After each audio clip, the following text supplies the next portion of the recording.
Channel परीक्षा सहपाठी में आप सभी का हार्दिक स्वागत है। Good evening to all of you. मैं रितु। ये आपकी केवीएस टीजीटी लाइब्रेरी साइंस की आपकी मैराथन क्लास चल रही है, जिसका एग्ज़ाम आपका 6 मार्च में होना है। 6 मार्च में आपका एग्ज़ाम होगा। उससे पहले जितनी भी आपकी क्लास हो चुकी है, सभी क्लास में जो क्वेश्चन करवाए जा चुके हैं, उन क्वेश्चन की आप प्रैक्टिस कीजिए। जितनी ज़्यादा आप क्वेश्चन की प्रैक्टिस कर लोगे, उतना आपके लिए बेस्ट होगा। तो क्वेश्चन की प्रैक्टिस आप कीजिए। और प्रीवियस ईयर के पेपर अगर आपको चाहिए तो वह भी आप परचेज़ कर लीजिए, क्योंकि प्रीवियस ईयर के पेपर आपके लिए बहुत इंपॉर्टेंट रहने वाले हैं। प्रीवियस ईयर का पेपर का जो लिंक है आपको वीडियो के डिस्क्रिप्शन में मिल जाएगा, और टेलीग्राम चैनल का लिंक भी आपको वीडियो के डिस्क्रिप्शन में मिल जाएगा। टेलीग्राम चैनल पर आपको PDF दी जा रही है, PDF आपको मिल रही है, और जो आपका बुक का जो लिंक है आपको वो भी चैनल के जो आपका वीडियो का जो डिस्क्रिप्शन है उसी में मिल जाएगी, उसी में आपको मिल जाएगी। तो आप बुक खरीद लीजिए। यानी जो प्रीवियस ईयर के पेपर है, प्रीवियस ईयर के पेपर आपके लिए इंपॉर्टेंट रहने वाले हैं। 30 रुपये में आपको, मात्र 30 रुपये में आपको प्रीवियस ईयर के पेपर मिल रहे हैं। अगर कोई बच्चा लेना चाहता है तो वो ले सकता है। तो 30 रुपये इतनी बड़ी बात है नहीं, तो 30 रुपये में आप परचेज कर सकते हैं। चलिए अपने आज की क्लास में, यानी आज का अपना पहला क्वेश्चन देखते हैं। अब हम पहला क्वेश्चन आपका दिया गया है, which law of library science suggest books for all. Suggest books for all, तो विच कौन सा नियम है जो लाइब्रेरी यानी पुस्तकालय विज्ञान का, पुस्तकालय विज्ञान का कौन सा नियम है, कौन सा वो नियम है जो सभी के लिए पुस्तकें सुझाता है। तो पुस्तकालय विज्ञान का कौन सा नियम है आपका वो जो सभी के लिए क्या है, पुस्तकें सजेस्ट करता है, सुझाता है। ऑप्शन ए थर्ड लॉ तीसरा नियम, ऑप्शन बी फिफ्थ लॉ पांचवा नियम, ऑप्शन सी फर्स्ट लॉ पहला नियम, ऑप्शन डी सेकंड लॉ दूसरा नियम। तो बताइए कौन सा होगा वो, कौन सा नियम है आपका वो दूसरा नियम है। कौन सा नियम होगा, सेकंड लॉ दूसरा नियम जो है आपका वो सभी के लिए क्या है, पुस्तकें सुझाता है। तो सेकंड लॉ जो आपका दूसरा नियम होगा, दूसरा जो नियम है आपका, दूसरा नियम क्या है, सभी के लिए पुस्तकें सुझाता है। दूसरा नियम सभी के लिए क्या होगा, सभी के लिए पुस्तकें सुझाता है। तो दूसरा नियम आपका क्या है, सभी के लिए पुस्तकें सुझाता है। तो क्वेश्चन फर्स्ट का ऑप्शन डी क्या होगा आपका राइट आंसर होगा, जो कि सेकंड लॉ है। चलिए नेक्स्ट क्वेश्चन की ओर बढ़ेंगे। अब हम नेक्स्ट क्वेश्चन है आपका question number second. Next question आपका क्वेश्चन सेकंड दिया गया है, British books in print. British books in print is a reference tool published by, is a reference tool published by. तो British books in print question में पूछा गया है, जो आपका ब्रिटिश बुक्स इन प्रिंट है, ब्रिटिश बुक इन प्रिंट है, वो क्या है, एक संदर्भ टूल है, ये संदर्भ उपकरण है जो पब्लिश पूछा गया है कि किसके द्वारा प्रकाशित किया गया है। तो पब्लिश्ड बाय यानी कि प्रकाशित किसके द्वारा किया गया है, British books in print. British books in print किसके द्वारा प्रकाशित की गई है, किसके द्वारा प्रकाशित की गई है। ब्रिटिश बुक्स इन प्रिंट क्या है आप, ब्रिटिश बुक्स इन प्रिंट आपका एक संदर्भ उपकरण है। एक संदर्भ क्या होगा, एक संदर्भ उपकरण है, एक संदर्भ उपकरण है। पूछा गया है कि इसे पब्लिश्ड करने वाले कौन है। तो किसने पब्लिश की थी आपकी, ऑप्शन ए क्या आपके Harper Collins, option B Penguin Random House, option C J Whitaker and Sons, option D R Bowker. तो बताइए ब्रिटिश बुक्स इन प्रिंट एक संदर्भ उपकरण है, ये किसके द्वारा प्रकाशित की गई थी। तो किसके द्वारा प्रकाशित की गई थी, ये प्रकाशित की गई थी जे वाइटेकर एंड सन के द्वारा। तो किसके द्वारा, क्वेश्चन सेकंड आपका इंपॉर्टेंट क्वेश्चन है। क्वेश्चन सेकंड क्या होगा आपका, इंपॉर्टेंट है। जो की बुक थी कौन सी, जो वाइटेकर एंड सन्स ने जो बुक पब्लिश की थी, प्रकाशित की थी, वो कौन सी बुक थी। अगर आपसे क्वेश्चन पूछे लगे तो वो कौन सी बुक्स होगी, ब्रिटिश बुक्स इन प्रिंट है। ब्रिटिश बुक्स इन प्रिंट जो है वो आपकी जे वाइटेकर और सन्स ने पब्लिश की थी, जो कि क्या है, एक आपका संदर्भ उपकरण है। एज आ रेफरेंस टूल, ये क्या आपका एक रेफरेंस टूल है। तो क्वेश्चन सेकंड का ऑप्शन सी राइट है। चलिए नेक्स्ट क्वेश्चन की ओर बढ़ेंगे। नेक्स्ट क्वेश्चन है आपका question number third. Question third अब आपका क्वेश्चन थर्ड में पूछा गया है द बुक। क्वेश्चन थर्ड क्या आपका, ये क्वेश्चन थर्ड आपका the book the 5 law of library science was first published in the year. Question third आपका इंपॉर्टेंट क्वेश्चन है, वेरी इंपॉर्टेंट क्वेश्चन। जितने भी आपके लाइब्रेरियन के एग्जाम होंगे, जितने भी आपके लाइब्रेरियन के एग्जाम होते हैं, चाहे फिर वो KVS हो, DSSS हो, या फिर जो राजस्थान वाला होता है आपका, कोई सा भी आपका एग्जाम हो, कोई सा भी ISRO हो, कोई भी आपका एग्जाम हो जो कि रिलेटेड किससे हो, लाइब्रेरियन से हो, तो उसके लिए ये क्वेश्चन इंपॉर्टेंट है। जो आपका दिया गया है द जो बुक है आपकी, जो पुस्तक है, कौन सी पुस्तक, the 5 law of library science, जो प्रथम यानी कि पहली बार जो प्रकाशित की गई थी वो कब की गई थी, तो प्रकाशित का साल पूछा गया है, कौन से वर्ष में, कौन सी साल में, कौन से वर्ष या फिर कौन से ईयर में कौन सी पुस्तक पूछी गई है। The 5 laws of library science जो कि पुस्तक थी, ये कौन से ईयर में प्रकाशित की गई है, पब्लिश की गई है। ये क्वेश्चन आपका इंपॉर्टेंट है, इंपॉर्टेंट क्वेश्चन आपका है। Option A 1932 1932, option B 1951 1951, option C 1931 1931, option D 1941 1941। तो बताइए जो बुक है आपकी, जो पुस्तक है कौन सी, the 5 law of library science, ये पहली बार जो प्रकाशित हुई थी वो कौन से ईयर में, कौन से साल में प्रकाशित की गई थी, तो 1931 में ये प्रकाशित की गई थी। कब प्रकाशित की गई थी, 1931, 1931 में ये प्रकाशित की गई थी। कब, 1931 में ये प्रकाशित की गई थी। कौन सी पुस्तक, जो आपकी 5 लॉ ऑफ लाइब्रेरी साइंस है, ये पहली बार जो प्रकाशित हुई थी, पब्लिश हुई थी, वो 1931 में हुई थी। तो क्वेश्चन थर्ड का ऑप्शन सी आपका राइट है। ये क्वेश्चन आपका वेरी वेरी इंपॉर्टेंट क्वेश्चन है। चलिए नेक्स्ट क्वेश्चन की ओर बढ़ेंगे। अब हम नेक्स्ट क्वेश्चन होगा आपका क्वेश्चन नंबर 4। क्वेश्चन 4 आपका दिया गया है। क्वेश्चन 4 में आपका universal availability of publication UAP was mentioned by. तो जो प्रकाशन है आपका, जो क्वेश्चन में पूछा गया universal availability of publication UAP, जो प्रकाशन की सार्वभौमिक उपलब्धता UAP द्वारा बनाए रखा गया था। UAP द्वारा क्या बनाए रखा गया था, तो क्या रखा गया था बताइए, वाज मेंशन बाय, तो किसके द्वारा बनाया रखा गया, आपको बताना है किसके द्वारा, यानी जो मेंशन यानी द्वारा जो आपका बनाया रखा गया, तो किसके द्वारा जो प्रकाशन, इसका क्या होगा आपका, जो इसकी हिंदी बनती है आपकी यूनिवर्सल अवेलेबिलिटी ऑफ पब्लिकेशन को हिंदी में क्या बोलते हैं, प्रकाशन की सार्वभौमिक उपलब्धता। प्रकाशन की, देखिए आपका हिंदी में इसको बोलेंगे प्रकाशन की सार्वभौमिकता, प्रकाशन की सार्वभौमिकता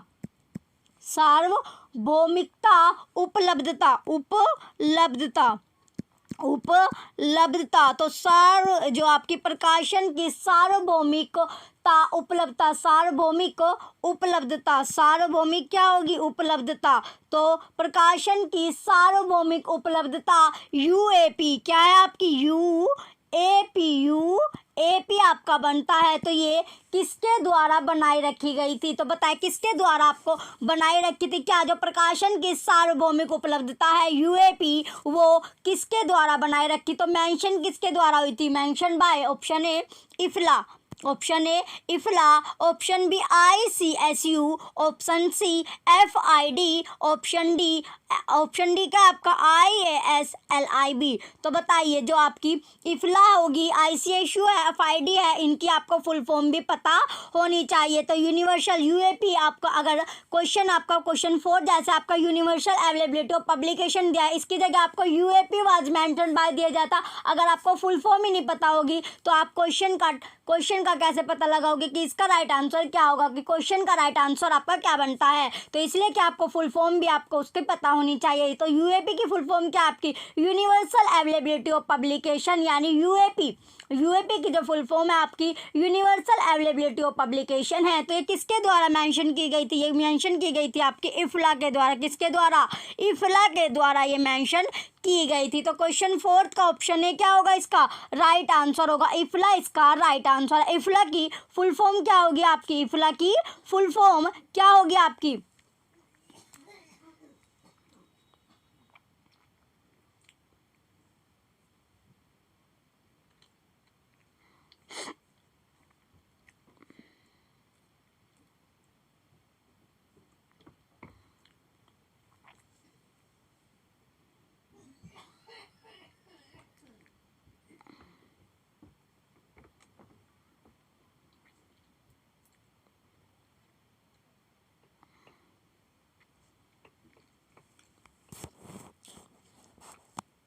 ये क्वेश्चन फोर्थ में आपका था, क्वेश्चन फोर्थ, जो आपकी प्रकाशन की सार्वभौमिक उपलब्धता थी, प्रकाशन की क्या सार्वभौमिक उपलब्धता थी आपसे इफला की फुल फॉर्म, यानी कि चलिए अब आपके जो ऑप्शन में आपको दिया गया है इसका राइट आंसर क्या था, आपका इफला था। इसका राइट आंसर क्या था, आपका इफला था। इसमें पूछा गया इफला, यानी जो इफला है इसकी जो फुल फॉर्म है आपकी वो क्या होगी, इफला की जो फुल फॉर्म आपकी बनती है international federation of library association and institution.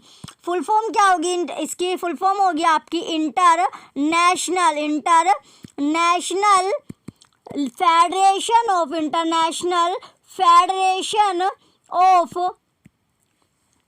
Federation of library association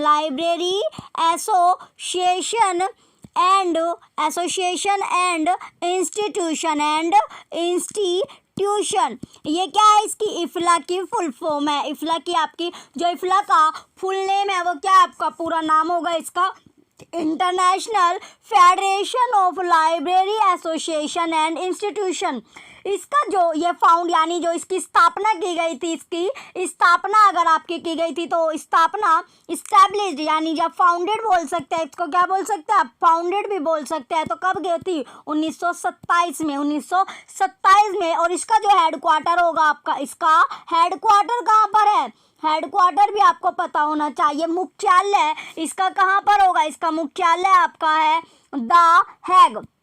the Hague, जो कि कहाँ पर है, जो कि आपका नीदरलैंड में है। द हैग नीदरलैंड जो है इसका हेडक्वार्टर है, इसका हेडक्वार्टर है आपका, इसका हेडक्वार्टर होगा। तो ये क्या तीनों जो तो आपको चीज़, यानी एक तो आपको इफला की जो फुल फॉर्म है पूरा नेम है, यानी पूरा फुल नेम आपको इफला का पता होना चाहिए। तो इफला का पूरा नाम क्या आपका, international federation of library association and institution.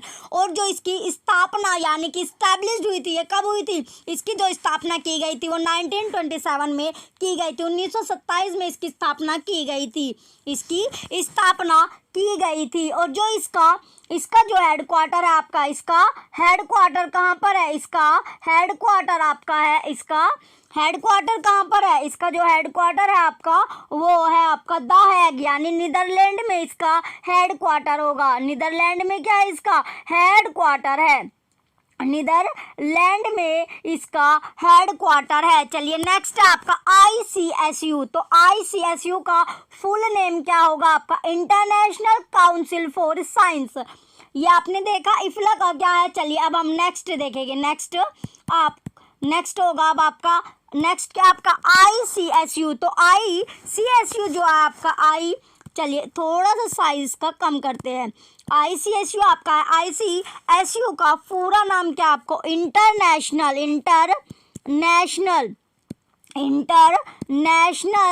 Council for science. तो इंटरनेशनल काउंसिल फॉर साइंस किसका पूरा नेम है, फुल नेम किसका होगा, ICSU का पूरा नेम है, पूरा नाम है, जो फाउंडेड हुई थी, यानी जो इसकी फाउंड कब हुई थी, ये फाउंड हुई थी आपकी 1931 में, 1931 में इसकी स्थापना की गई थी। इसका जो हेडक्वार्टर होगा आपका, हेडक्वार्टर कहाँ पर है, ICSU का जो हेडक्वार्टर है आपका वो कहाँ पर है, हेडक्वार्टर आपका पेरिस में है। कहाँ पर, पेरिस में है, यानी फ्रांस, पेरिस जो कि फ्रांस में, यानी पेरिस फ्रांस में इसका हेडक्वार्टर होगा। इसका हेडक्वार्टर है इंटरनेशनल काउंसिल फॉर साइंस। इसका क्या है, इसका पूरा नेम है international ICSU, international council for science इसका पूरा नेम होगा। इसका जो हेडक्वार्टर है आपका, इसे फॉर्मली क्या आपको इंटरनेशनल काउंसिल फॉर साइंस है इसका। चलिए ICSU आपने देख लिया, इसको फॉर्मली क्या आपको आप बुला सकते हैं, क्या नाम देखते हैं, international council of scientific unions. International ये आपका जो ICSU अगर आप देखते हैं तो फॉर्मली क्या नाम होता है इसका, इंटरनेशनल इसका क्या यू से आपका बनता है यूनियंस, यू से क्या बनेगा आपका यूनियंस आपका बनेगा, यू से क्या होगा आपका यूनियंस होगा, तो यू से क्या बना आपका यूनियंस आपका बनता है। तो इसका जो आपका international council of scientific unions, unions आप इसे बोल सकते हैं। तो इसका जो आपने देखा, इसका जो हेडक्वार्टर है आपका वो पेरिस में है, फ्रांस में आपका हेडक्वार्टर है। इसकी जो स्थापना थी जो वो 1931 में की गई थी, 1931 में इसकी स्थापना की गई थी। ठीक है, ये आपने एक एक करके आप देख रहे हो। चलिए अब नेक्स्ट हम देखेंगे, नेक्स्ट पर देखेंगे। नेक्स्ट क्या है आपकी, नेक्स्ट है आपकी FID, FID। चलिए अब हम नेक्स्ट देखेंगे FID के बारे में देखते हैं। तो FID है आपका, चलिए आपसे जो थर्ड नंबर यानी सी ऑप्शन आपका FID का फुल फॉर्म क्या होगा, FID का फुल फॉर्म है आपका international federation for information and documentation. क्या होगा, इंटरनेशनल, FID की फुल फॉर्म है आपकी इंटरनेशनल, इसकी जो फुल फॉर्म है आपकी international federation, international federation for information and documentation, and क्या है आपकी डॉक्यूमेंटेशन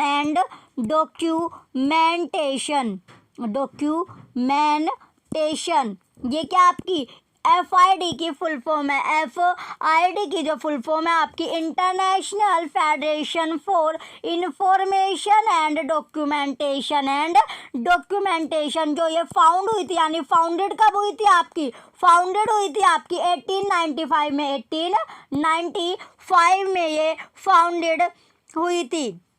कब फाउंडेड हुई थी आपकी, ये फाउंडेड आपकी हुई थी 1895 यानी 1895 में, 1895 में ये फाउंड हुई थी। 1895 में क्या ये फाउंड हुई थी, ये फाउंड कब हुई थी आपके 1800। चलिए इसका जो आपके फुल फॉर्म आपने देख ली, इसका फाउंडेड आपने देख लिया। इसका भी जो आपका हेडक्वार्टर है वो कहाँ पर है, इसका भी हेडक्वार्टर आपका नीदरलैंड में, हेडक्वार्टर आपका द हैग जो कि नीदरलैंड में है। कहाँ पर है, नीदरलैंड में इसका हेडक्वार्टर है, नीदरलैंड में क्या है इसका हेडक्वार्टर होगा। चलिए द हैग, ये आपने तीनों की बेसिक सी चीज़ देख ली। अब हम देखेंगे नेक्स्ट आपका क्या होगा, नेक्स्ट अब आपका होगा IAS। नेक्स्ट क्या आपका, नेक्स्ट आपका है IASLIB,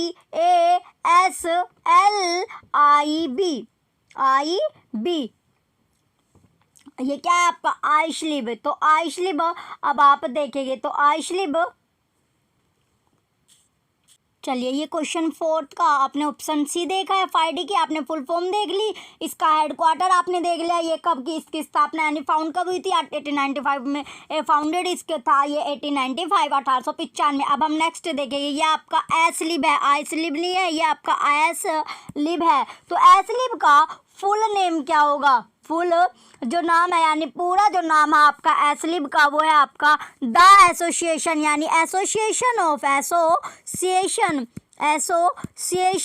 special libraries and information ब्यूरेक्स,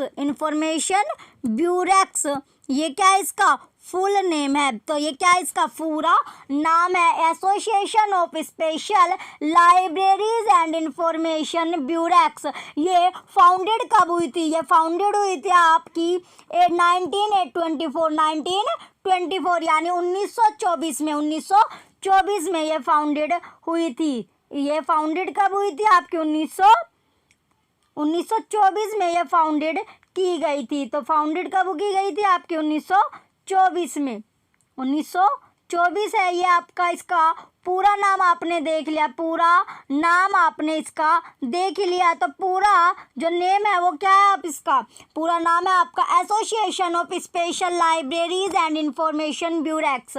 आपको ये साथ साथ क्यों करवाया जा रहा है, इसलिए करवाया जा रहा है जिसका इसका साथ साथ आपको फुल फॉर्म जो है आपको डिटेल में इसलिए की जा रही है, साथ साथ जो आपको ऑप्शन भी बताया जाए, जिससे क्या आप साथ साथ जो आपके ये, क्योंकि इनसे क्वेश्चन आपके जो ये दी जाती है, आपको जो फुल फॉर्म है आपको ये आपको पता होनी चाहिए, क्योंकि 1-2 नंबर में आपसे पूछ ली जाती है। 1-2 नंबर में क्या क्वेश्चन आ ही जाता है, एसलिब की फुल नेम क्या है, या फिर एसलिब की कब जो स्थापना थी वो कब की गई थी, कब की गई थी उसकी ईयर आपको पता होनी चाहिए। हेडक्वार्टर आपसे पूछ लिया जाता है, हेडक्वार्टर कहाँ पर है, इसलिए साथ साथ आपको ये करवाया जा रहा है। इसलिए क्या इसका ये साथ साथ आपको करवाया जा रहा है। तो क्वेश्चन 4 का राइट आंसर क्या था आपका, ये इफला था, इफला इसका राइट आंसर होगा। क्वेश्चन 4 का ऑप्शन है राइट है। चलिए अब हम नेक्स्ट क्वेश्चन की ओर बढ़ेंगे। नेक्स्ट क्वेश्चन क्या होगा आपका, नेक्स्ट क्वेश्चन है आपका क्वेश्चन नंबर 5।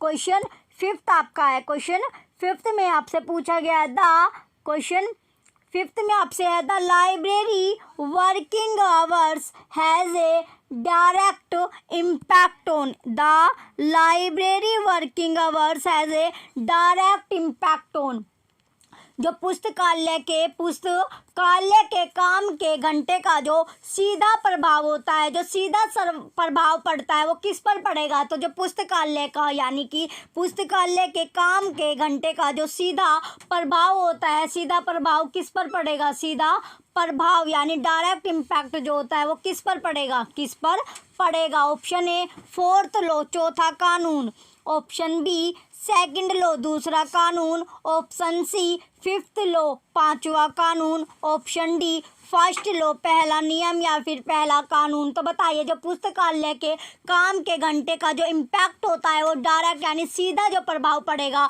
वो किस पर पड़ता है, तो किस पर पड़ता है, कौन किस पर पड़ेगा, तो वो पड़ेगा आपका किस पर पड़ेगा, वो पड़ेगा आपका 1st लॉ पर, पहले नियम पर पड़ेगा, पहले नियम यानी पहले कानून पर आपका पड़ेगा। क्वेश्चन 5 का ऑप्शन डी क्या है आपका राइट आंसर है। क्वेश्चन 5 का राइट आंसर क्या, 1st लॉ यानी पहले नियम पर, पहला जो नियम होगा आपका, पहला जो नियम है उस पर क्या आपका जो लाइब्रेरी का जो आपका लाइब्रेरी है,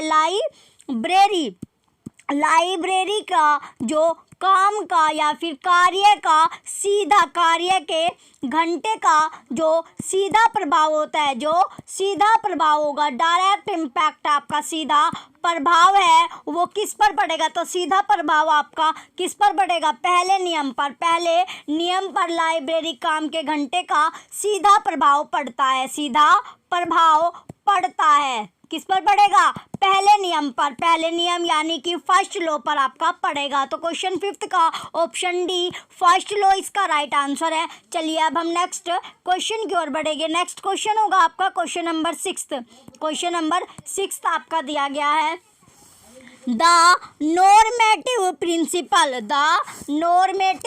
principal which facilitates the reclassification and recataloguing of document in a library is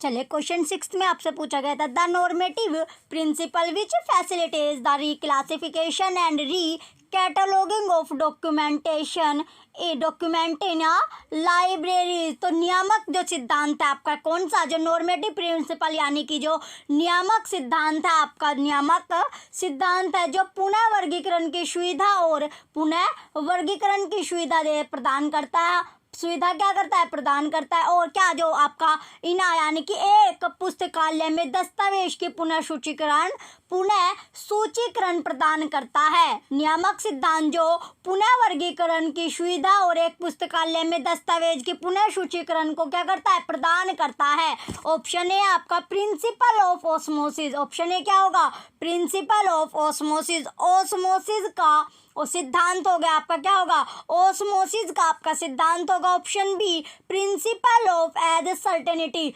निश्चितता का सिद्धांत।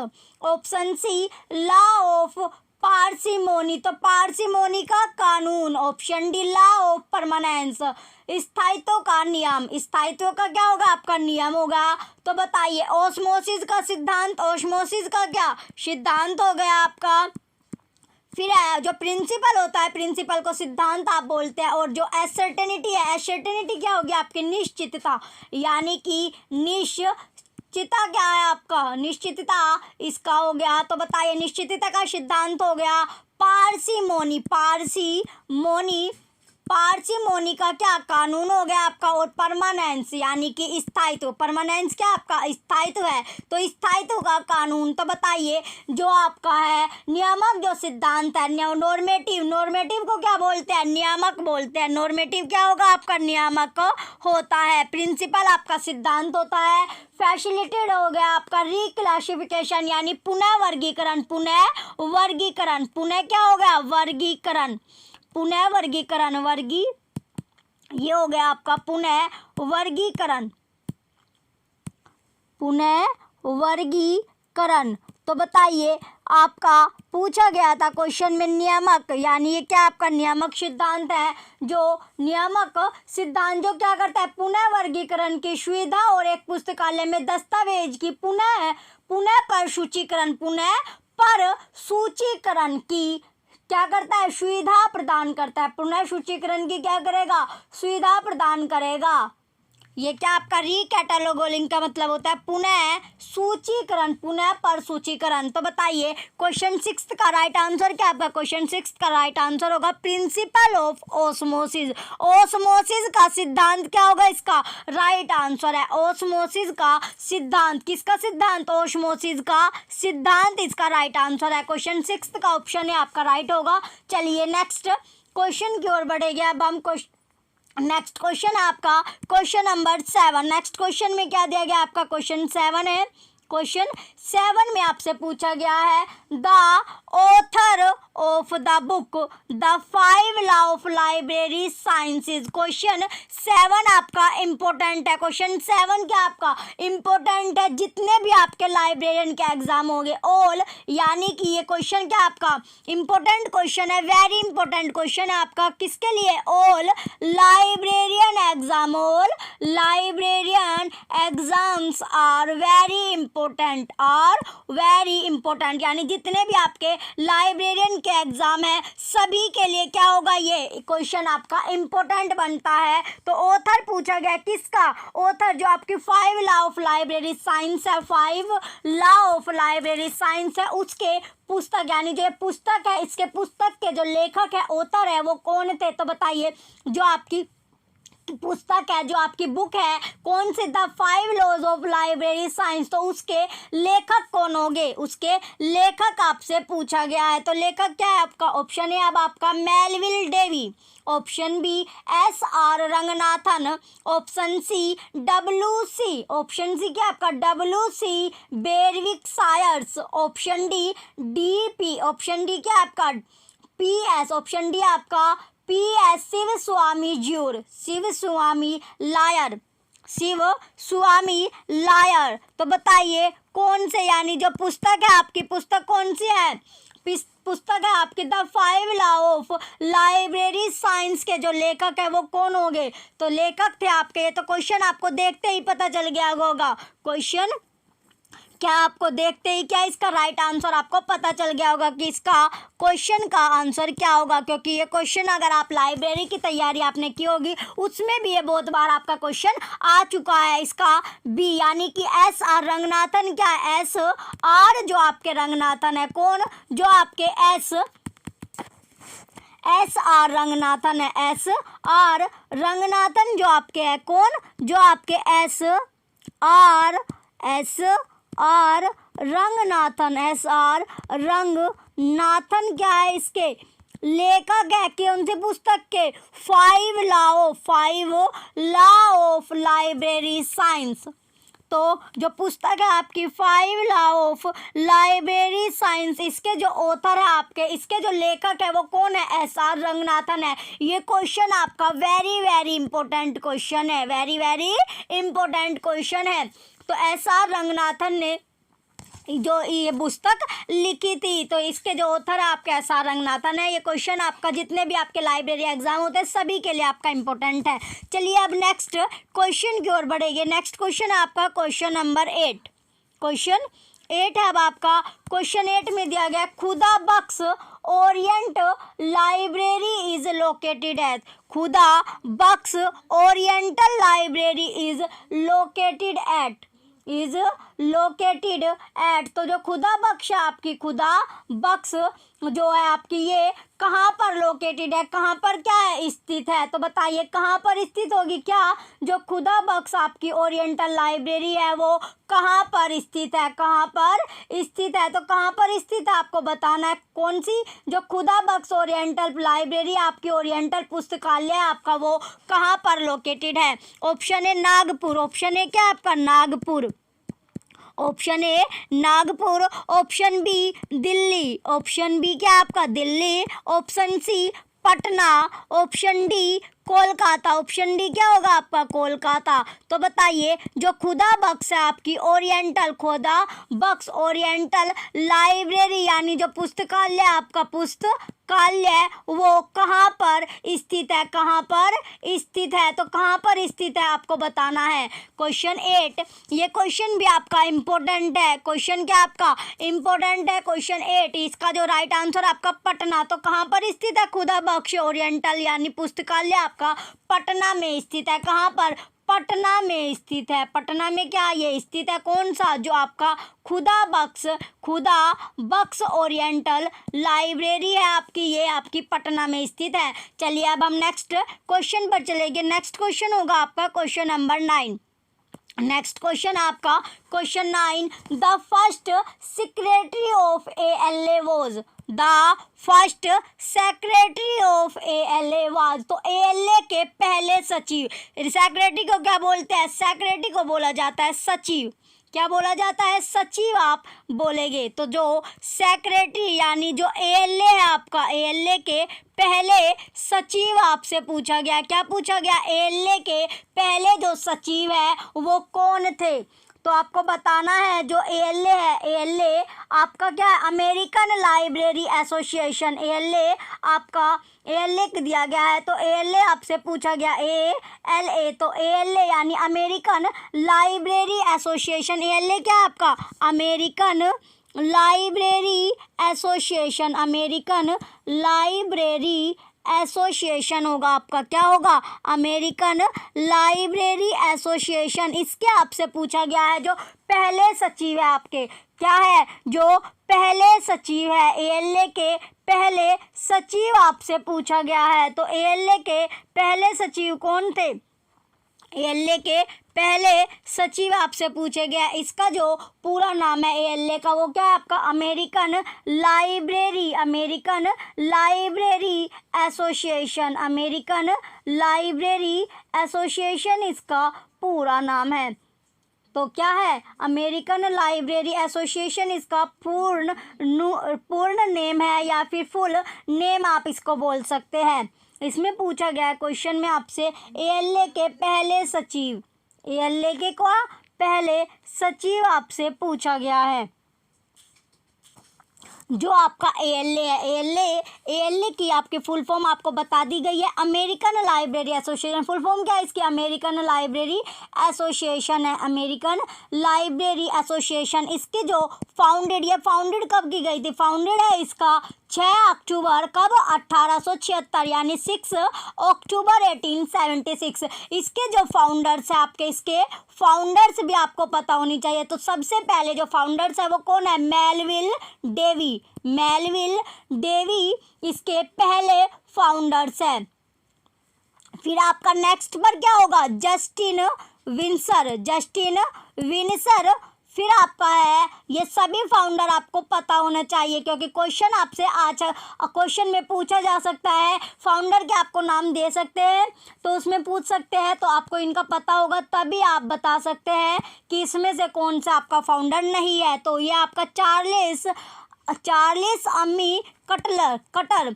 फिर आपका सैमुअल, फिर क्या आपका सैमुअल स्वेट ग्रीन।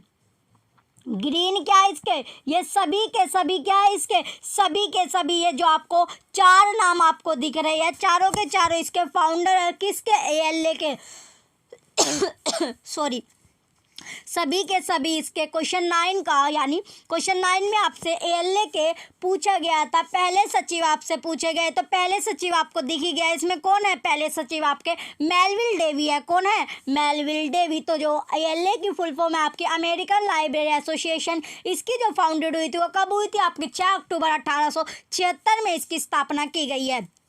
इसके जो फाउंडर्स है, इसके जो फाउंडर्स है ये कौन कौन थे, मेलविल डेवी होगा, जस्टिन विंसर होगा, चार्ल्स अम्मी कटर सैमुअल, और फिर आपका नेक्स्ट जो लास्ट आपका बचता है, लास्ट में आपका सैमुअल स्वेट ग्रीन। आप जो इसका राइट आंसर होगा आपको पता ही चल गया, क्वेश्चन 9 का राइट आंसर क्या होगा आपका, मेलविल डेवी। तो इसमें WA बोर्डन भी नहीं है आपका, RR बाउकर भी नहीं और J विटेकर भी आपका नहीं है। तो क्वेश्चन 9 का राइट आंसर क्या आपका, ऑप्शन बी। ऑप्शन बी क्या है इसका, जो फर्स्ट सेक्रेटरी आपके ALA के वो कौन है, मेलविल डेवी है, मेलविल डेवी। चलिए अब हम नेक्स्ट क्वेश्चन की ओर बढ़ेंगे, नेक्स्ट क्वेश्चन की ओर चलते हैं। नेक्स्ट क्वेश्चन क्या होगा आपका, क्वेश्चन नंबर 10। नेक्स्ट क्वेश्चन आपका दिया गया है क्वेश्चन 10। क्वेश्चन 10 में आपका in which month in the national library week in India celebrated in India. ये क्वेश्चन 10 आपका इम्पोर्टेंट क्वेश्चन है, क्वेश्चन 10 क्या आपका इम्पोर्टेंट क्वेश्चन है। तो जो वो मंथ पूछा गया है जिसमें जो भारत है, भारत में राष्ट्रीय पुस्तकालय सप्ताह कौन से महीने में मनाया जाता है। तो बताइए जो भारत है उसमें जो राष्ट्रीय पुस्तकालय सप्ताह है वो कौन से मंथ में बनाया जाएगा, कौन से मंथ में मनाया जाता है। भारत में पूछा गया क्या, राष्ट्रीय पुस्तकालय राष्ट्रीय लाइब्रेरी वीक, यानी राष्ट्रीय पुस्तकालय सप्ताह आपसे पूछा गया है। सप्ताह क्या पूछा गया है कि जो भारत है, यानी कि भारत में कब, यानी जो भारत है भारत में पुस्तकालय जो राष्ट्रीय यानी नेशनल लाइब्रेरी वीक है, यानी पुस्तकालय सप्ताह आपका राष्ट्रीय पुस्तकालय सप्ताह वो कब मनाया जाता है। Option A October, option A क्या आपका अक्टूबर, ऑप्शन बी नवंबर, ऑप्शन सी सितंबर, ऑप्शन डी दिसंबर। तो अक्टूबर हो गया, नवंबर होगा, सितंबर होगा और दिसंबर। तो कब मनाया जाता है, कब मनाया जाता है, नवंबर में मनाया जाता है। क्वेश्चन 10 का ऑप्शन बी नवंबर इसका राइट आंसर होगा। तो जो राष्ट्रीय पुस्तकालय सप्ताह जो होता है आपका वो भारत में कब मनाया जाता है, वो मनाया जाता है आपका नवंबर में।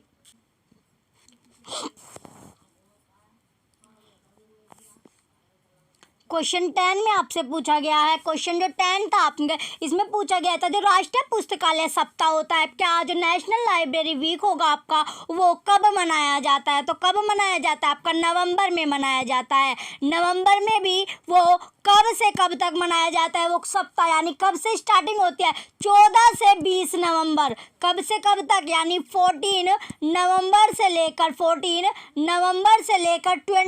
नवंबर तक हम इसे सेलिब्रेट करते हैं, यानी 14 नवंबर से लेकर 20 नवंबर तक ये सेलिब्रेट होता है, यानी नेशनल लाइब्रेरी वीक हम बनाते हैं। ये कब से बना रहा है, ये आ रहा है आपका 1968 से। कब से, 1968 से, यानी 1968 से आप भारतीय जो राष्ट्रीय जो पुस्तकालय सप्ताह आप मना रहे हैं, राष्ट्रीय पुस्तकालय सप्ताह आप मना रहे हैं, जो कि नवंबर में आप मनाते हैं। नवंबर में आप मनाते हैं, नवंबर में भी कब से कब तक, नवंबर में भी आप मनाते हैं, कब से कब तक इसे मनाते हैं, 14 नवंबर से लेकर 20 नवंबर तक। ये क्वेश्चन आपका इंपॉर्टेंट है, इसलिए क्या इसे डिटेल में आपको करवाया जा रहा है, डिटेल में क्या आपको क्वेश्चन समझाए जा रहे हैं, जिससे आप को अच्छे से क्या क्वेश्चन आपके अच्छे से तैयार हो सके, इसलिए आपको डिटेल में करवाए जा रहे हैं। थीम होती है इसकी, जो थीम थी, थीम का क्या होती थी, इसकी जो थीम है कनेक्ट विद योर लाइब्रेरी। जो आपकी जो 2022 में इसकी थीम थी, 2022 में क्या थी इसकी जो थीम थी, थीम क्या थी इसकी, connect with your library. Connect with your library इसकी थीम थी। कब? 2022 में। 2022 में जो इसकी नेशनल लाइब्रेरी वीक की जो थीम थी, कब? 2022 में। 2022 में जो इसकी थीम रखी गई, थीम क्या थी आपकी? जो थीम थी वो थी connect with your library, connect with your library. ये क्या थी? इसकी थीम थी। जो आपका जो वीक मनाया जाता है नवंबर में 14 से लेकर 20 नवंबर तक आप इसे मनाते हैं। यानी राष्ट्रीय पुस्तकालय जो सप्ताह आपका मनता है वो कब मनता है? 14 से 20 नवंबर। कब से मना रहा है? ये 1968 से आप इसे मना रहे हैं। 1968 से आप इसे मना रहे हैं। इसकी थीम थी आपकी 2022 में connect with your library.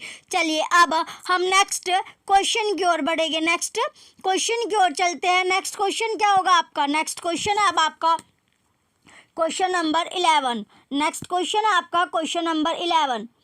Question 11 आपका दिया गया। क्वेश्चन 11 है, whom did the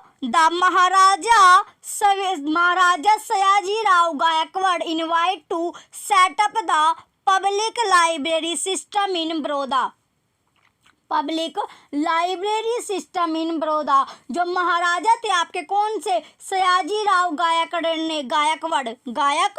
तो जो महाराजा कौन? जो सयाजीराव गायकवाड़ थे, उन्होंने बड़ौदा में सार्वजनिक पुस्तकालय प्रणाली स्थापित करने के लिए किसे आमंत्रित किया था? आपसे क्वेश्चन में पूछा गया जो महाराजा सयाजीराव गायकवाड़ थे, उन्होंने जो बड़ौदा में सार्वजनिक पुस्तकालय प्रणाली स्थापित करने के लिए किसे इनवाइट किया था, किसे आमंत्रित किया था? तो किसे किया था? किसे किया था? जो पब्लिक लाइब्रेरी आपके होते हैं कौन सी? ये होती है आपके सार्वजनिक लाइब्रेरी। कौन सी लाइब्रेरी होगी आपके? सार्वजनिक पुस्तकालय आपका होता है। सार्वजनिक पुस्तकालय होगा। कौन सा? सार्वजनिक पुस्तकालय। तो बताइए किसे इनवाइट किया था? क्वेश्चन में आपसे पूछा गया है किसे इनवाइट किया था, किसने? जो महाराजा सयाजीराव गायकवाड़ थे, उन्होंने बड़ौदा में जो प्रणाली यानी सार्वजनिक पुस्तकालय प्रणाली जो स्थापित करने के लिए किसे आमंत्रित किया था? Option A Charles William, option B Warren Hastings, option C W.A. Borden, option D William Crawford. तो क्वेश्चन 11 का राइट आंसर क्या होगा आपका? Option C W.A. बोर्डन इसका राइट आंसर होगा। क्वेश्चन 11 का ऑप्शन सी W.A. बोर्डन क्या इसका राइट आंसर है? तो W.A. बोर्डन को उन्होंने इनवाइट किया था। कहाँ पर? जब उन्होंने महाराजा जो सयाजीराव गायकवाड़ थे, उन्होंने जो बड़ौदा था, बड़ौदा में सार्वजनिक पुस्तकालय को स्थापित करने के लिए W.A. बोर्डन को इनवाइट किया था, आमंत्रित किया था। क्वेश्चन 11 का ऑप्शन सी राइट आंसर है। चलिए नेक्स्ट क्वेश्चन की ओर बढ़ेंगे। अब हम नेक्स्ट क्वेश्चन होगा आपका क्वेश्चन नंबर 12। नेक्स्ट क्वेश्चन क्या आपका? क्वेश्चन 12 आपका दिया गया है, द कोने मेरा public library is located eight. जो आपका कौन सा? जो आपका कोने मेरा जो आपकी सार्वजनिक पुस्तकालय, कोने मेरा पब्लिक यानी जो सार्वजनिक पुस्तकालय, कौन सा पुस्तकालय? सार्वजनिक पुस्तकालय कहाँ स्थित है? तो कहाँ पर स्थित है? कोने मेरा सार्वजनिक पुस्तकालय स्थित है। तो कहाँ स्थित है आपको बताना है। स्थित है तो कहाँ पर स्थित है? Option A Karnataka, option A क्या आपका? Karnataka, option B Kerala, option B क्या होगा आपका? केरल होगा, option C Mumbai, option B क्या आपका? Mumbai, option D Chennai, option D क्या आपका? चेन्नई। तो बताइए जो आपका ऑप्शन डी आपका चेन्नई। तो बताइए आपका जो कोने मेरा सार्वजनिक जो पुस्तकालय, कौन सा कोने मेरा सार्वजनिक पुस्तकालय स्थित है? तो कहाँ पर स्थित है? कहाँ पर स्थित है आपको बताना है। तो कहाँ पर स्थित होगा जो आपका कोने मेरा सार्वजनिक जो पुस्तकालय आपका वो स्थित है चेन्नई में। क्वेश्चन 12 का ऑप्शन डी चेन्नई में आपका कोने मेरा पब्लिक लाइब्रेरी या फिर कोने मेरा सार्वजनिक पुस्तकालय आपका स्थित है। चलिए अब हम नेक्स्ट क्वेश्चन की ओर बढ़ेंगे। नेक्स्ट क्वेश्चन होगा आपका क्वेश्चन नंबर 13। नेक्स्ट क्वेश्चन क्या आपका? क्वेश्चन 13 आपका दिया गया है। क्वेश्चन नंबर 13 है आपका, the main role of a library is to help the users gain. Question में पूछा गया है the main role of a library is to help the users gain. ग्रंथालय की मुख्य भूमिका उपयोक्ताओं को लाभ प्राप्त करने में सहायता करना है। द क्वेश्चन में पूछा गया है the main role of a library is to help the users gain. तो जो ग्रंथालय की यानी जो पुस्तकालय की जो पुस्तकालय आपका यानी जो लाइब्रेरी है पुस्तकालय होगी उसकी जो मुख्य भूमिका होती है वो क्या होती है, जो यूजर्स होते हैं, जो उपयोगिता होते हैं, उनको क्या हेल्प करना, उनकी सहायता करना होता है। तो कैसे सहायता करने यानी कि सहायता कैसे करते हैं। Option A access to pauper, लोगों तक पहुँच। ऑप्शन ए क्या आपका लोगों तक पहुँच होगी आपकी। ऑप्शन बी आपका एक्सेस टू कल्चर, संस्कृति तक। कब, जो आपकी संस्कृति तक पहुँच। फिर आपका सेकंड जो ऑप्शन यानी थर्ड आपका एक्सेस टू नॉलेज, ज्ञान तक पहुँच। कहाँ तक, ज्ञान तक पहुँच। ऑप्शन डी आपका एक्सेस टू वर्ल्ड, दुनिया तक पहुँच। तो बताइए क्वेश्चन में पूछा गया है जो आपका लाइब्रेरी है, ग्रंथालय या फिर पुस्तकालय आप इसे बोल सकते हो। जो लाइब्रेरी है आपका ग्रंथालय की जो मुख्य भूमिका होती है वो उपयोगिताओं को क्या पहुंचाना होता है, लाभ प्राप्त करने में सहायता करना है। तो कैसे सहायता करते हैं, तो कैसे सहायता करना है। क्वेश्चन 13 का राइट आंसर क्या होगा आपका, कैसे सहायता करते हैं, वे सहायता करते हैं एक्सेस टू नॉलेज, ज्ञान तक पहुँच। क्वेश्चन 13 का ऑप्शन सी इसका राइट आंसर होगा यानी ज्ञान तक पहुँच इसका राइट आंसर है। ये क्वेश्चन भी क्या आपका इंपॉर्टेंट है, क्वेश्चन 13 भी आपका इंपॉर्टेंट है। जो ग्रंथालय की जो मुख्य भूमिका होती है वो क्या होती है, उपयोगिता जो आपके होते हैं, जो यूजर्स होते हैं उनकी सहायता करना होता है। कैसे, एक्सेस टू नॉलेज यानी ज्ञान तक पहुँच इसका राइट आंसर है। चलिए नेक्स्ट क्वेश्चन की ओर बढ़ेंगे अब हम। नेक्स्ट क्वेश्चन आपका क्वेश्चन नंबर फोर्थ आपका दिया गया है। क्वेश्चन नंबर 14 है, सॉरी क्वेश्चन नंबर 4 नहीं है, 14 है। क्वेश्चन 14 में आपका दिया गया S R Ranganathan has perceived save the time of the reader as the. तो एस आर जो रंगनाथन है आपके, एस आर रंगनाथन ने पाठक का जो समय बचाया वो पाठक का समय बचाए के रूप में माना जाता है। तो वो कौन सा लॉ है जो इसमें क्वेश्चन में पूछा गया। एस आर रंगनाथन जो है आपके, एस आर रंगनाथन ने पाठक, जो पाठक है आपका, पाठक का समय बचाए डैश के, पाठक का क्या समय बचाया यानी शेव द टाइम यानी कि समय बचाया किसका, पाठक का समय बचाया। तो समय किसका बचाया, पाठक का जो समय बचाया किसने, एस आर रंगनाथन ने। वो परसिव्ड यानी हैज परसिव्ड, तो के रूप में, तो कौन से रूप में मनाया, के रूप में मनाया। तो बताए परसिव्ड यानी रूप हो गया, तो कौन से रूप में बनाया इसका, इसमें पता लो बताया गया है। तो कौन सा लो होगा वो, एक एक करके अब हम लोग देखेंगे। तो पाठक का समय बचाया किसका, save the time of the reader, पाठक का क्या बचाया, समय बचाया, पाठक का समय बचाया, save the time of reader, पाठक का समय बचाया। ऑप्शन ए सेकंड लो, द्वितीय नियम। सेकंड लो क्या आपका, दूसरा नियम हो गया। सेकंड लो आपका होता है दूसरा नियम। फिर आपका ऑप्शन बी फर्स्ट लो, पहला नियम। ऑप्शन सी फोर्थ लो, चौथा नियम। ऑप्शन सी क्या आपका, चौथा नियम। ऑप्शन डी थर्ड लो, तीसरा नियम। ऑप्शन डी क्या आपका, तीसरा नियम। ये आपके एक एक करके आपको ऑप्शन दिए गए हैं। तो बताइए जो एस आर रंगनाथन है वो, उसने जो पाठक का जो समय बचाया वो कौन से रूप में बचाया। तो कौन सा वो लो है, कौन सा वो नियम पूछा गया है। तो कौन सा नियम है, वो नियम है आपका कौन सा नियम होगा? वो नियम था फोर्थ लॉ यानी चौथा नियम। क्वेश्चन 14 का ऑप्शन सी इसका राइट आंसर है। तो पाठक का समय बचाया जो वो नियम आपका है वो फोर्थ लॉ में है। तो क्वेश्चन 14 का ऑप्शन सी राइट आंसर है। चलिए नेक्स्ट क्वेश्चन पर चले गए। अब हम नेक्स्ट क्वेश्चन होगा आपका क्वेश्चन नंबर 15। क्वेश्चन नंबर 15 आपका दिया गया है। क्वेश्चन 15 में क्या आपका मेडलर्स, क्वेश्चन 50 आपका MEDLARS offers a free web based service cold.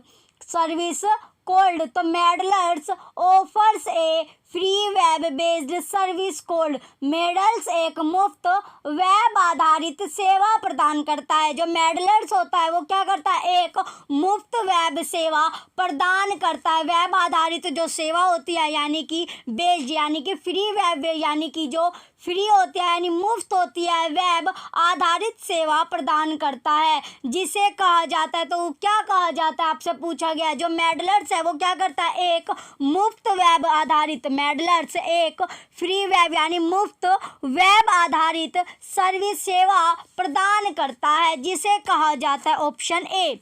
Option A क्या आपका? एग्रिस। ऑप्शन ए आपका AGRIS. Option B index EEC. Option C क्या आपका? Pub made.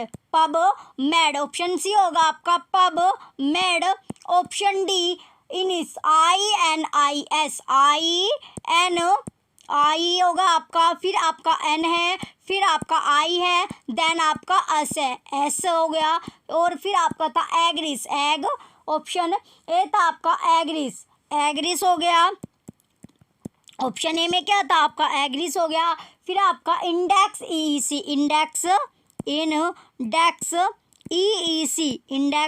ईईसी हो गया। तो ये क्या आपका क्वेश्चन में पूछा गया। जो मेडलर्स है एक मुफ्त वेब आधारित सेवा प्रदान करता है, जिसे कहा जाता है। तो क्या कहा जाएगा? क्वेश्चन 15 में आपसे पूछा गया, उसे कहा जाता है आपका पब मेड।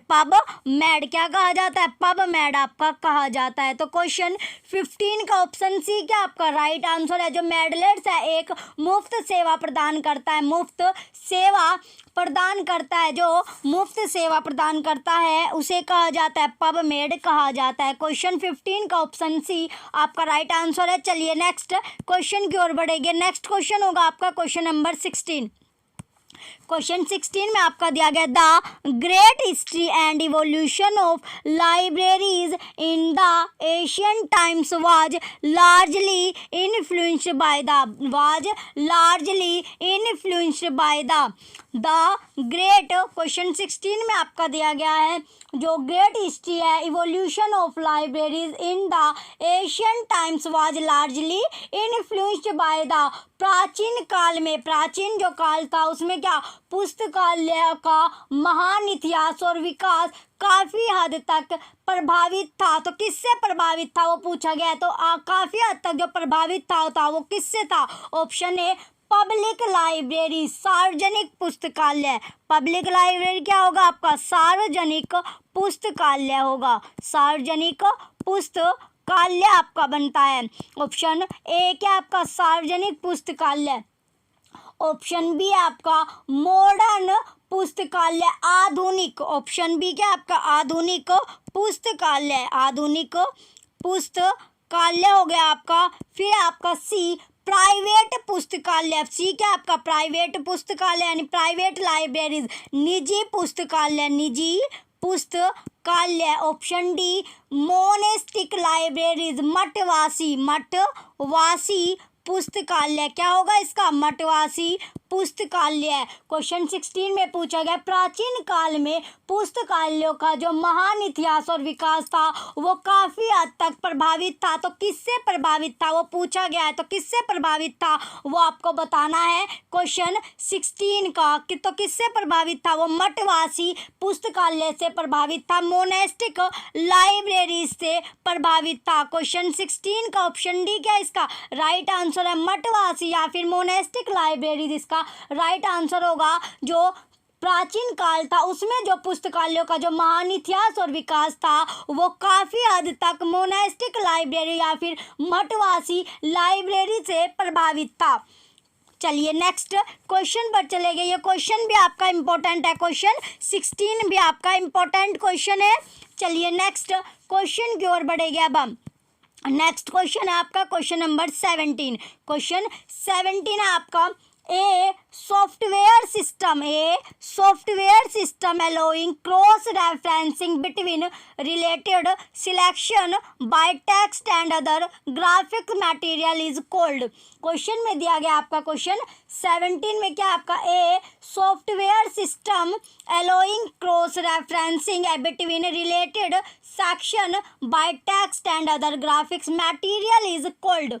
तो जो टेक्स्ट और अन्य ग्राफिक सामग्री है वो किस, जो आपकी टेक्स्ट है, टेक्स्ट हो गया आपका, और जो अन्य ग्राफिक सामग्री है वो द्वारा यानी किसके द्वारा संबंधित है। तो वर्गों के बीच क्या आपका वर्गों के बीच आपका क्रॉस रेफरेंसिंग की अनुमति देने वाली एक सॉफ्टवेयर प्रणाली कहलाती है। क्या कहलाएगी? आपकी एक प्रणाली कहलाती है। तो किसके द्वारा संबंधित वर्गों के बीच है? Option A hyperlink. Option A क्या आपका? हाइपरलिंक। ऑप्शन ए होगा आपका हाइपरलिंक।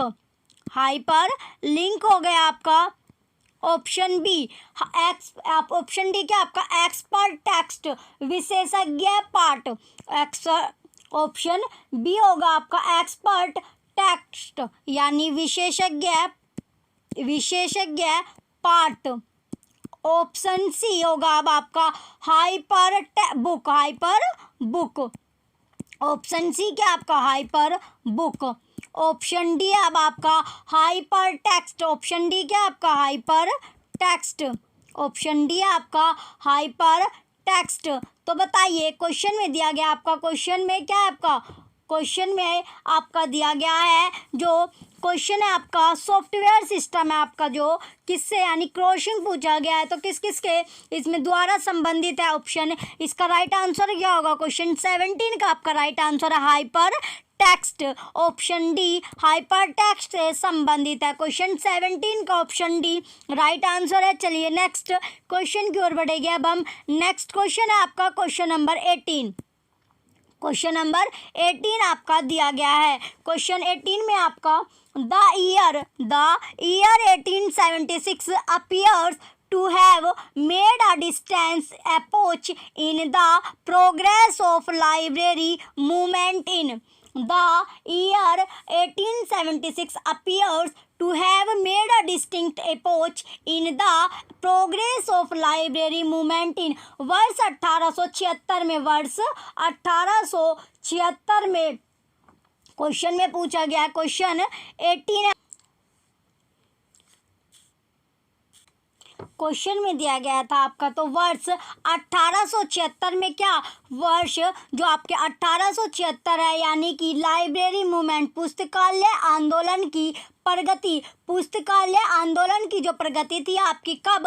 पुस्तकालय आंदोलन की प्रगति वर्ष 1876 में एक अलग युग बना प्रतीत होता है। ऐसा होता है कि क्या एक जो है अलग युग बना प्रतीत होता है। कब? जो वर्ष 1876 था जिसमें पुस्तकालय आंदोलन की प्रगति की गई थी। ऑप्शन ए ये कहाँ पर हुई थी, ये आपसे पूछा गया है, तो कहाँ? ऑप्शन ए आपका इंडिया, भारत। ऑप्शन ए क्या होगा? इंडिया, भारत। ऑप्शन बी होगा आपका चाइना। ऑप्शन बी क्या आपका? चाइना यानी चीन हो गया। Option C UK united kingdom. Option D America. Option D क्या होगा आपका? अमेरिका। तो बताइए क्वेश्चन में पूछा गया है, क्वेश्चन में पुस्तकालय आंदोलन की जो प्रगति थी आपके 1800 वर्ष, कब? 1876 में एक अलग युग बना प्रतीत होता है। एक क्या अलग युग बना प्रतीत होता है। तो क्वेश्चन 18 का राइट आंसर क्या होगा इसका? इसका ऑप्शन डी अमेरिका इसका राइट आंसर होगा। तो क्वेश्चन 18 का ऑप्शन डी इसका राइट आंसर है, अमेरिका इसका राइट आंसर होगा। चलिए नेक्स्ट क्वेश्चन की ओर बढ़ेंगे अब हम। नेक्स्ट क्वेश्चन होगा आपका क्वेश्चन नंबर 19। क्वेश्चन 19 में पूछा गया है the name of the national library of USA is, यानी कि राष्ट्रीय पुस्तकालय जो यूएसए की है उसका नाम पूछा गया है। तो राष्ट्रीय पुस्तकालय किसकी? यूएसए की, यूनाइटेड, ये आपका है यूएसए, यानी यूएसए की आपसे पूछी गई है। यूनाइटेड ये आपका है संयुक्त राज्य अमेरिका, यूएसए आपसे पूछा गया है, यूएसए। क्वेश्चन 19 में क्या था आपका? द नेम पूछा गया था किसका? जो राष्ट्रीय पुस्तकालय किसका? यूएसए, यानी कि यूनाइटेड, यूएसए का फुल या क्या आपका? United states of America, United states of America, states of America, संयुक्त राज्य अमेरिका, संयुक्त राज्य अमेरिका होगा इसका, संयुक्त राज्य अमेरिका। क्या है आपका? संयुक्त राज्य जो अमेरिका है, संयुक्त राज्य अमेरिका, संयुक्त राज्य अमेरिका होगा आपका ये। तो संयुक्त राज्य अमेरिका का आपसे पूछा गया, संयुक्त राज्य जो अमेरिका है, यूनाइटेड स्टेट ऑफ अमेरिका है, यूनाइटेड स्टेट ऑफ अमेरिका है उसका, यानी जो राष्ट्रीय पुस्तकालय है किसकी? यूएसए की, संयुक्त राज्य अमेरिका की, संयुक्त राज्य अमेरिका की राष्ट्रीय पुस्तकालय का नाम आपसे पूछा गया है। ऑप्शन है आपका ओरिएंटल लाइब्रेरी, ओरिएंटल लाइब्रेरी होगा। Option B library of Congress, Congress पुस्तकालय।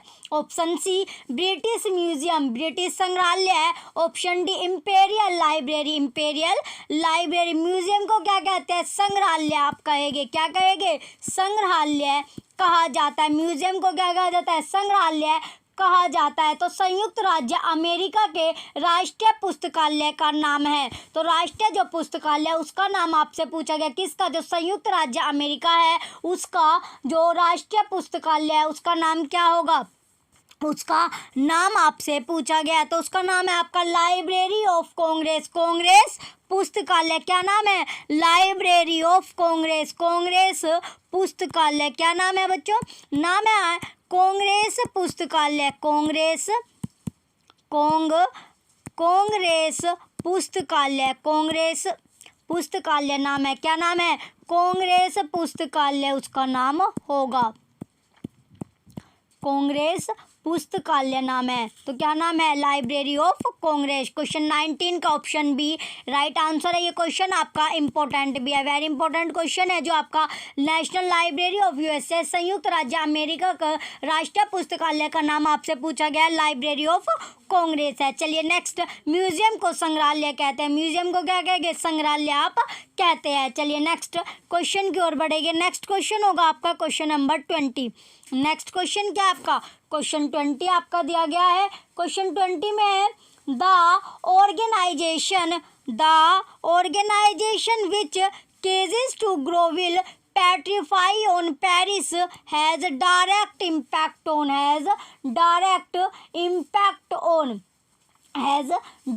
Impact on. तो द ऑर्गेनाइजेशन, क्वेश्चन 20 में आपसे पूछा गया जो ऑर्गेनाइजेशन है आपकी, जो ऑर्गेनाइजेशन है, क्वेश्चन 20 था आपका, ये संगठन है आपका, जो ऑर्गेनाइजेशन है, जो संगठन है आपका, जो विकास क्या कर देता है? विकास करना बंद कर देगा, वह डर जाएगा, नष्ट हो जाएगा। तो सीधा जो प्रभाव पड़ेगा वो किस पर पड़ेगा? तो सीधा प्रभाव पड़ता है तो कौन से लॉ पर या कौन से नियम पर ये क्या पड़ेगा? प्रभाव पड़ता है। संगठन जो होता है वो क्या कर दे? या तो विकास करना बंद कर दे, या वह डर जाएगा या नष्ट हो जाएगा। क्या? पेट्रीफाई, या डर जाए या फिर नष्ट हो जाए। उसका जो डायरेक्ट इम्पैक्ट होता है, सीधा प्रभाव होता है, वो कौन से लॉ पर पड़ता है? तो कौन से लॉ पर पड़ेगा?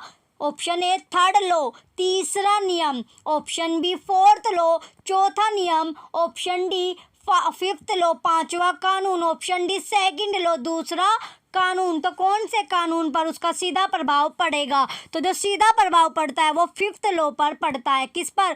फिफ्थ लॉ पर। जो संगठन होता है वो या तो विकास करना बंद कर दे, ग्रो यानी केजेस टू ग्रो, विकास करना बंद कर दे, या फिर वह डर जाए या फिर नष्ट हो जाए, उसका जो सीधा प्रभाव आपका पड़ेगा, डायरेक्ट इम्पैक्ट आपका पड़ता है। जो सीधा प्रभाव पड़ेगा, सीधा जो प्रभाव पड़ता है वो कौन से लॉ पर पड़ता है? तो सीधा प्रभाव पड़ता है आपका फिफ्थ लॉ पर, पांचवें नियम पर। पांचवा जो नियम या फिर कानून आपका होगा उस पर सीधा प्रभाव पड़ेगा। तो क्वेश्चन 20 का ऑप्शन सी राइट आंसर है। जो संगठन होता है आपका, जो ऑर्गेनाइजेशन आपका होता है, वो क्या कर दे, या तो विकास करना बंद कर दे, या फिर वो डर जाए, या फिर वो नष्ट हो जाए, तो उसका जो सीधा इम्पैक्ट आपका पड़ता है, सीधा जो प्रभाव होगा वो किस पर पड़ता है? वो फिफ्थ लॉ यानी पांचवें कानून पर आपका पड़ेगा। चलिए